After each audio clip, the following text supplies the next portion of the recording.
روان یو د داسو په لار بشام نه مونږ راوختو په بشام بازار کې مونږ مختصر شانسته وکړه هلته فیول میول واچول او روان یو لږ شان ضرورت شیزونه هم راواغست او روان یو اوس داسو طرف ته تقریبا د دې ځای نه 40-50 کیلومتر داسو لرې دی او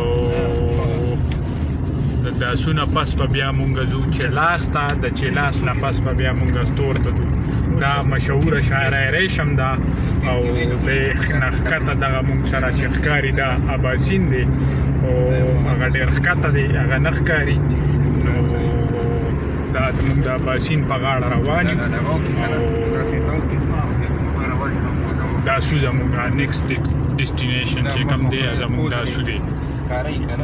بولو سین ناست ډرایوینګ ته ملګرو سلامونه امید لرو چې روغ جوړ به او روان یو د ګلګت په طرف باندې او تاسو ته موږ د 15 نومبر د ګلګت الیکشن احوال درکو د استور ضلع نو دعاګانې کوئ چې ګلګت ته لاړ شو یخني ډېره زیاته ده اوس جمعې په ورځ پکې هم سبا له پکې برفباري سنوفال هم شروع کېږي او د استور موسمیاتو داسې وایي چې یاره د سبا